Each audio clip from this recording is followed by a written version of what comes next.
Alright y'all, welcome back to the channel and to some more waterfowl patterning. And I've got another combination out here today that we haven't tried yet, and one that, well, I'm hoping the shell can actually potentially make the shotgun look a little bit better in the performance department, but we'll see what happens. Because so far, this setup, it's done okay with some of these loads, but other ones, it definitely has not shot very well with some of them. So I'm definitely curious to see what this setup actually does. So for the shell I've brought out here today, I've got some of these again, the Herter's Waterfowl steel shot loads. These are a 12 gauge, 3 inch, 1 1/8 ounce of steel number 2s, going about 1550 feet per second. And these did shoot pretty well from what I remember out of my 1187, so maybe they might perform well again today. I don't know. And here's what the shells look like. Nothing really too special. They do have a brass case head on them there, but one thing I wish they would do, I wish they would seal the ends around the crimp there. I don't know, maybe you can see it in the light right there, but you can straight up see the BBs down through that crimp there. So these are not watertight at all for being a waterfowl load. Now yes, a little bit of hot glue real quick would fix that before you take them out hunting, but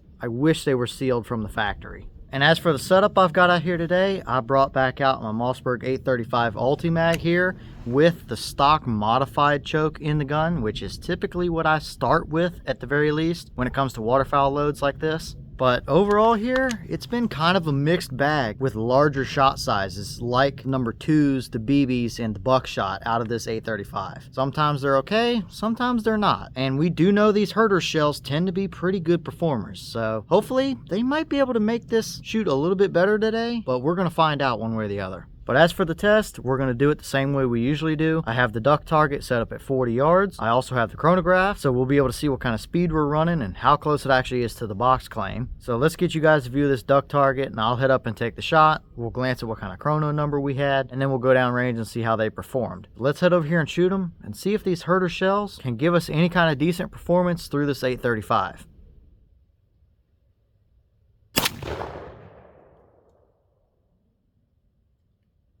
Okay, so that round gave us 1371 through the chrono. The box was claiming 1550, so we definitely did not see that. So it was moving a little bit slower than what I would typically like to see. For a steel load, I typically like to be above the 1400 mark, but it's not terrible either. And I don't think we saw the 1550 either when we tested it through my 1187. So I think on these ones, they're just moving a little bit slower than the box claim. But even though we didn't see the box claimed velocity, how well did they actually perform down there as far as pattern goes? Let's go take a look and see.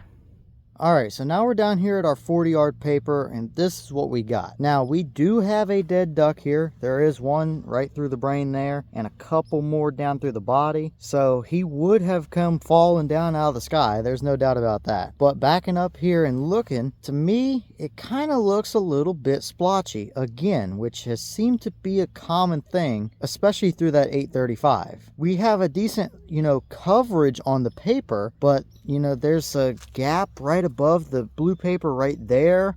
There's another one kind of down and over here, and another kind of bigger one down over there. And the worst one, I would say, is kind of right in front of his face here. There's only kind of one pellet that hit the tip of his wing there. But overall, I mean, would it do the job and give you leeway? Yeah, absolutely. But it's just a little bit more patchy or splotchy than what I would like to see it. And I definitely think it performed a little bit more evenly through the 1187. Now, would I call this a terrible load or a terrible pattern? No, not at all. It would absolutely do the job. But have we also seen better? Yes, we have. Now, could that be potentially because of the choke being a modified? It's definitely a possibility, but overall here today, definitely not a terrible pattern, but not anything that I would call, super stellar or amazing. It's just a pretty average, middle of the road, nothing special type of performance.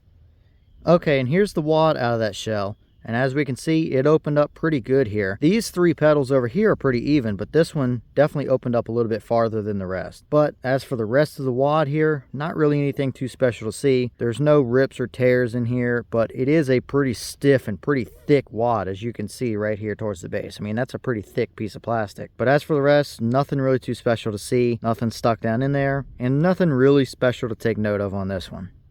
Alright y'all, well, what did you think about that performance there? Like I've said already several times, not terrible, Not anything, you know, super standout amazing either. Would absolutely do the job, but it does have a couple little patches in there that I don't really like to see. It's definitely not the worst we've seen, but it's not quite the best we've seen either. So I'd call it pretty average, run-of-the-mill, middle-of-the-road type of performance. But as usual, leave your thoughts in the comments and let me know what you think about it. Is that a pretty decent pattern to you, or would you like it to be a little bit more even, kind of like me? Or if you've used some of these herder shells, you know, out in the woods and fields after some ducks or geese or something like that, what has been your experience with them and how did they perform for you? Let me know all that down in the comments. But with that being said, I've got another test to film for you guys today, so I'm going to jump back to it. Stay tuned. We've got plenty more stuff coming with some new loads as always. We do have a channel Instagram as well as a mailbox where you can send things into the channel, so if you're interested in any of that, all of that information will be in the description for you. But on that note, I'm going to get back to the testing, so I'll see y'all in the next one.